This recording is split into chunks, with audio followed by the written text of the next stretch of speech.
टुनटुनी और बंटी अपने एग्जाम देने के बाद अपने नाना नानी के घर छुट्टियां मनाने जाते हैं। अरे बच्चों, इस बार तुम दोनों अकेले ही सुंदरवन से यहाँ आ गए? हाँ नानी, क्योंकि अब हम बड़े हो चुके हैं। टुनटुनी की नानी का घर बिल्कुल सुनसान जगह पर था। सामने सड़क और पीछे घना जंगल। हमारे जंगल में तो बहुत भीड़ भाड़ और शोर शराबा रहता है। यहाँ कितनी शांति है। नाना जी, मैं जंगल घूम कर आती हूँ। टुनटुनी अकेले ही जंगल में घूमने चली जाती है। टुनटुनी को एक पेड़ के पीछे से किसी चिड़िया की रोने की आवाज आती है।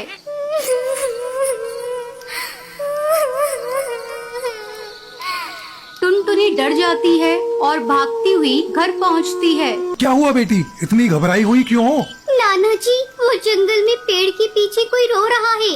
टुनटुनी के नाना टुनटुनी के साथ जाते हैं, लेकिन उन्हें वहाँ कोई नहीं मिलता। यहाँ तो कोई नहीं है बेटा, तुम्हें जरूर कोई वहम हो गया होगा। नहीं नाना, वो इसी पेड़ के पीछे बैठी रो रही थी। टुनटुनी के नाना टुनटुनी की बात पर ध्यान नहीं देते। जब बंटी और टुनटुनी अपने कमरे में सो रहे थे तो उनके कानों में फिर किसी चिड़िया के रोने की आवाज आती है।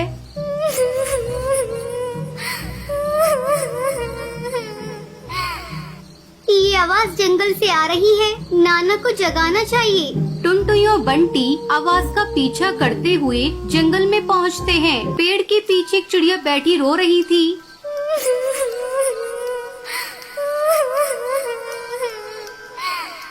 वो दुल्हन की तरह सजी हुई है। उसका चेहरा छुपा हुआ था। तुम कौन हो और क्यों रो रही हो? आज मेरी बारात आने वाली है, वो अभी तक नहीं आए हैं। क्या तुम दोनों जाकर नदी के पास देखोगे कि बारात कहाँ तक पहुँच चुकी है?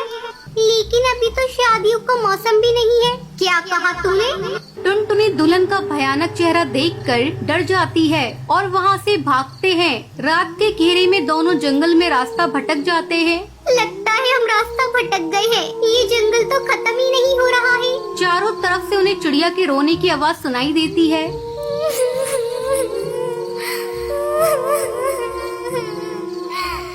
वो भागते भागते नदी के पास पहुंच जाते हैं। वो देखते हैं कि वहाँ किसी की बारात आ रही है। बैंड बाजे बज रहे हैं। बंटी और टुनटुनी चीखते हैं और अपने नानी के घर की तरफ दौड़ते हैं और उनके नाना नानी घर के बाहर ही खड़े थे। बच्चों, तुम लोग कहाँ चले गए थे? हम तुम्हें कब से ढूंढ रहे हैं। हम लोगों ने भूतों की बारात देखी, वो इसी तरफ आ रही है।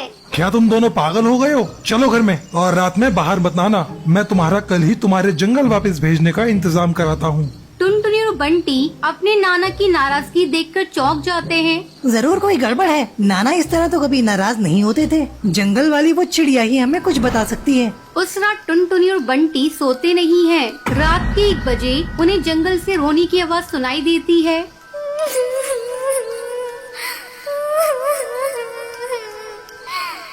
वो तुरंत जंगल में जाते हैं। तुम कौन हो? हमसे क्या चाहती हो? मैं तुम्हारी मौसी हूँ। मौसी यानी हमारी मम्मी की एक बहन भी थी। हाँ, मैं एक कौवे से प्यार करती थी। हम दोनों शादी करना चाहते थे। मेरे पापा यानी तुम्हारे नाना हमारी शादी के खिलाफ थे। मैंने मम्मी पापा की परवाह किए बगैर पूरी शादी की तैयारी कर ली। यहाँ से कुछ दूरी पर एक होटल है जहाँ मेरी बारात आ रही थी, लेकिन मेरे पापा ने पूरी बारात की हत्या करवा दी। पापा कमिश्नर थे।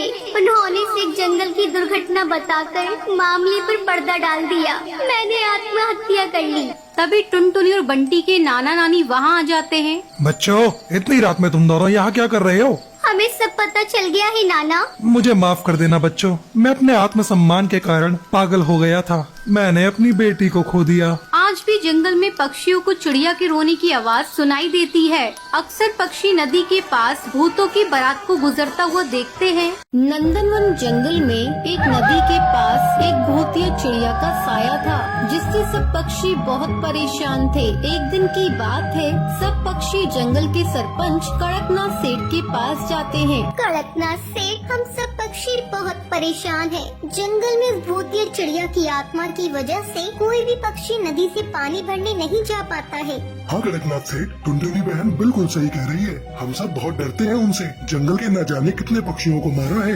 ये सब सुनकर कड़कनाथ सेठ पक्षियों से बोलता है। ठीक है, तुम सब परेशान मत हो। मेरे पास एक उपाय है। क्यों न हम सब नदी के पास एक लोहे का जाल बना दें, जिससे उस भूतिया चिड़िया की शक्तियाँ कम हो जाएंगी और वो हमें नुकसान भी नहीं पहुँचा पाएगी। इसके लिए हर रात 2 पक्षी मिलजुल कर उस जाल को बनाएंगे। सब पक्षी इस फैसले से बहुत खुश होते हैं। अब रात को मीनू चिड़िया और सुंदरी कौवी जाल बनाने के लिए नदी के पास जाती है। तभी ये सब टूनी चिड़िया की आत्मा देख लेती है। अच्छा बेटा जी, ये सब मुझे रोकने के लिए इतनी मेहनत कर रही है, लेकिन ये नहीं जानती मैं इनकी अम्मा हूँ। अब बताती हुई चिड़िया को कैसे मुझसे बच पाती है। अब टूनी चिड़िया की आत्मा सुंदर सी चिड़िया का रूप लेकर चाय बेचने के लिए जाती है। चाय, गर्मा गर्म चाय, अदरक इलायची लौंग वाली चाय, चाय पी लो चाय। उसकी आवाज सुनकर मीनू चिड़िया और सुंदरी कौवी वहाँ पर आती हैं। अरे चिड़िया बहन, जरा 2 कप चाय देना तो। वैसे तुम इस जंगल में नहीं आई हो। टूनी चिड़िया की आत्मा चाय देते हुए कहती है। हाँ बहन, मैं गरीब चिड़िया हूँ, चाय बेचकर ही अपने बच्चों का पेट भरती हूँ। जैसे ही वो दोनों चाय पीती हैं, उन दोनों को चक्कर आने लगता है और वो वही जमीन पर गिरकर मर जाती है। टूनी चिड़िया की आत्मा अपने असली रूप में आ जाती है। और पियो मेरे हाथ की बनी जहरीली चाय। मुझे रोकने की कोशिश पड़ गई ना तुम पर भारी। जो भी मुझसे टकराएगा वो चूर चूर हो जाएगा। अगले दिन कालू कौआ नदी के पास काम देखने के लिए आता है। तभी वो देखता है मीनू चिड़िया और सुंदरी कौवी जमीन पर मरी पड़ी है। ये देखकर वो चिल्लाता है। अरे भाइयों, जल्दी आओ, ये देखो क्या अनर्थ हो गया। सुंदरी कौवी और मीनू चिड़िया मर गई, लेकिन कैसे? तभी मोंटू कबूतर बोलता है। मुझे लगता है इन्हें किसी सांप ने काट लिया है। चलो छोड़ो, ये सब आज रात हमें ये जाल पूरा करना होगा। अब रात में कालू कौआ और मोंटू कबूतर नदी के पास जाल बनाने लगते हैं। काफी रात हो जाती है, वो दोनों थक जाते हैं। तभी टूनी चिड़िया की आत्मा चाय वाली का रूप लेकर वहाँ पर आती है। चाय, गर्मा गर्म चाय, अदरक इलायची लौंग वाली चाय, चाय पी लो चाय। फिर कालू कौआ और मोंटू कबूतर चाय पीने आते हैं। अरे चिड़िया बहन, जरा 2 कप चाय देना। आज हम बहुत थक गए हैं और पहले तुम्हें कभी यहाँ देखा नहीं। हाँ साहब, वो मैं पास वाले जंगल में रहती हूँ। मैं गरीब चिड़िया ऐसे ही अलग अलग जंगल में जाकर चाय बेचकर अपना गुजारा करती हूँ। ये सब छोड़िए, ये लीजिए आपकी गर्मा गर्म चाय। जैसे ही कालू कौआ और मोंटू कबूतर चाय पीते हैं, उन्हें भी चक्कर आने लगता है। चिड़िया, तूने इसमें क्या मिलाया था? टूनी चिड़िया की आत्मा अपने असली रूप में आ जाती है। मैं चिड़िया नहीं, चिड़िया की आत्मा हूँ। तुम उस जाल से मेरी शक्तियों को कम करना चाहते हो? भूल जाओ। अगर किसी ने भी मुझे जरा सी भी तकलीफ पहुँचाने की कोशिश की तो मैं उसे जान से मार दूंगी, जैसे मैं अब तक सब पक्षियों को मारती आई हूँ। पर ये सब टुनटुनी चिड़िया पेड़ पर बैठे देख लेती है। अच्छा, ये सब इस चिड़िया की आत्मा का किया हुआ है। अब देखो मैं क्या करती हूँ। इस चिड़िया की आत्मा को इस जंगल से निकाल कर रहूंगी, वरना मेरा नाम टुनटुनी नहीं। अगले दिन टुनटुनी चिड़िया सब पक्षियों को ये बात बताती है और उन्हें एक प्लान बताती है, जिसे सुनकर सब बहुत खुश होते हैं। अब रात में टूनी चिड़िया, बबलू तोता और साधु बुल्ला चील के साथ नदी के पास आती है। तभी टूनी चिड़िया की आत्मा भी चाय वाली का रूप लेकर आ जाती है। चाय, गर्मा गर्म चाय, अदरक इलायची लौंग वाली चाय, चाय पी लो चाय। अरे चिड़िया बहन, जरा मुझे एक अदरक वाली चाय देना तो। सर में बहुत दर्द हो रहा है। टुनटुनी टूनी को बातों में लगा लेती है। तभी भुल्ला चील उसके आसपास गंगा जल और मिट्टी का तेल डाल देता है। अच्छा, टुनटुनी मुझे बातों में लगाकर मुझे मारना चाहती है। तो जैसी ना जाने मैंने कितनी चिड़ियाओं को मारा है, अब तू नहीं बचेगी। देख ले तेरा क्या हाल करती हूँ। मुझसे चालाकी करने की कोशिश की। जैसे ही टूनी चिड़िया की आत्मा टुनटुनी पर हमला करने वाली होती है, तभी भुल्ला चील उस पर मशाल से आग लगा देता है। वो जलने लगती है। बचाओ, कोई मुझे बचाओ, जल रहा है, रोको इसे, जाने दो। मैं कहती हूँ मुझे छोड़ दो। मैं तुम में से किसी को नहीं छोड़ूंगी।